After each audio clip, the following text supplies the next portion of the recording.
नमस्ते भक्तों, आत्मधारा पर आपका स्वागत है।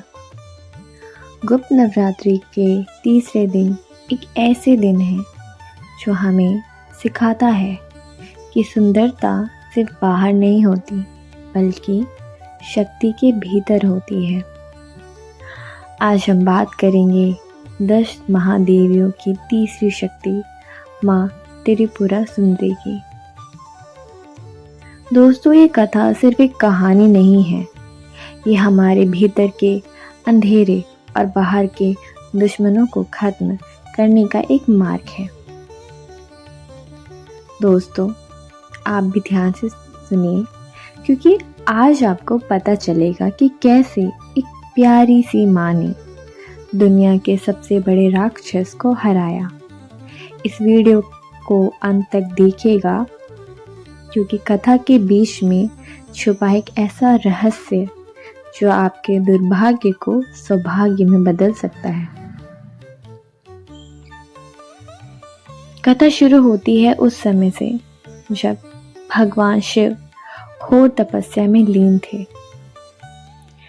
सृष्टि को बचाने के लिए कामदेव ने शिवजी से की समाधि भंग करने की कोशिश की, जिससे सृष्टि बच सके। शिवजी ने क्रोध में अपना तीसरा नेत्र खोला और कामदेव को भस्म कर दिया। लेकिन कहानी यहाँ खत्म नहीं हुई। शिवजी ने एक गण यानी कि सेवक, जिसका नाम था चित्रकर्मा था, उसने उस राख से एक पुतला बनाया। जब शिवजी ने उस पुतले पर अपनी दृष्टि डाली तो उसमें प्राण आ गए और वही पुतला आगे चलकर बना बंदासुर। बंदासुर ने शिव जी की कठिन तपस्या की ओर वरदान पाया। उन्होंने बहुत तपस्या करी और शिव जी से एक वरदान पा लिया कि उसे कोई मार न सके। वरदान पाकर उसने संयुक्त नाम का एक शहर बनाया और देवताओं को परेशान करना शुरू कर दिया।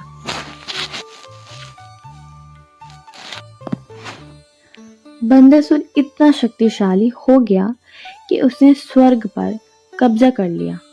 देवता डरकर इधर उधर भटकने लगे। उन्होंने देखा कि बंदासुर उनकी शक्तियों का सुख रहा है, यानी कि उनकी शक्तियों का गलत फायदा उठा रहा है, और साथ ही साथ जितने भी वहाँ देवता थे सबकी शक्तियाँ वो ग्रहण करते जा रहा है। तब इंद्रदेव ने देवगुरु बृहस्पति से पूछा, अब हम क्या करें देव? गुरु ने कहा, सिर्फ जगत जननी की शरण ही हमें बचा सकती है। तब सभी देवताओं ने मिलकर एक महासंभोग यज्ञ किया। ये कोई साधारण यज्ञ नहीं था। देवों ने अपनी भक्ति और शक्ति की आहुति दे दी और तब उस यज्ञ की अग्नि से एक विशाल और तेजस्वी चक्र प्रकट हुआ, जिसके बीच में से निकली सौभाग्य की देवी माँ त्रिपुरा सुंदरी। माँ जब प्रकट हुई तब उनकी सुंदरता देखकर देवताओं के दुख पल भर में दूर हो गए। माँ के हाथों में धनुष, बाण, पश, आकुश था। माँ ने देखा कि उनके बच्चे यानी कि देवता बहुत परेशान हैं। माँ ने मुस्कुराते अपने नाखून यानी कि नेज को झटकते हुए कहा, पता है क्या हुआ है? उनके हर एक नाखून से नया देवता, एक विशाल सैन्य यानी कि आर्मी प्रकट होने लग गया। माँ ने अपने विशाल रथ यानी कि चक्रा रथ पर सवार होकर बंदासुर की नगरी की तरफ प्रस्थान किया। ये देखकर बंदासुर घबरा गया और उसने अपने भाइयों और सेनाओं को युद्ध के लिए भेजा। युद्ध भयानक था। एक तरफ राक्षसी मायावी शक्तियां थीं तो दूसरी तरफ माँ की दिव्य ऊर्जा। बंदासुर ने कई मायावी हथियार चलाए, लेकिन माँ सिर्फ मुस्कुराती हुई हथियार फूल बन जाते थे।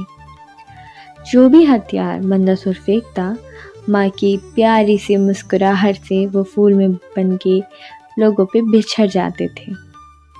अंत में बंदासुर खुद युद्ध भूमि में आए। उसने अंधात्मश्री अंधेरी फैलाने वाला अस्त्र चलाया, जिससे पूरी नगरी अंधेर में प्रकट हो। तो माँ ने सूर्य अस्त्र से उसे मिटा दिया। जब कोई रास्ता ही नहीं बचा, तब माँ ने कामेश्वर अस्त्र उठाया, और ये अस्त्र इतना तेजस्वी था कि जैसे हजारों सूरज एक साथ उगे हों। माँ ने वो अस्त्र छोड़ा और बंदासुर का समूल नष्ट हो गया। उसका राज्य नष्ट हो गया। चारों तरफ जय मां त्रिपुरा सुंदरी के नारे गूंजने लगे। तो दोस्तों, ये थी मां त्रिपुरा सुंदरी की पूर्ण कथा। इसे सुनने मात्र से मानसिक शांति मिलती है। अगर आपके घर में बहुत कलेश रहता है या बच्चे पढ़ाई में कमज़ोर हैं, तो आज के दिन एक श्री यंत्र का सामने गुलाब का फूल चढ़ाएं और ललिता सहस्रनामा का पाठ ज़रूर करें और सुनें। दोस्तों, एक मंत्र है, उसको रिपीट करना है। ओम ऐं ह्रीं श्रीं त्रिपुरा सुंदराय नमः। दोस्तों, आत्मधारा चैनल का मकसद आपको हमारी संस्कृति से जोड़ना है। अगर आपको ये कथा पसंद आई तो वीडियो को लाइक करें, अपने दोस्तों, मित्रों और परिवारों में शेयर करें। कल हम मिलेंगे गुप्त नवरात्रि के चौथे दिन की देवी माँ भुवनेश्वरी की कथा के साथ। तब तक के लिए माँ की कृपा आप पर बनी रहे। जय माता दी।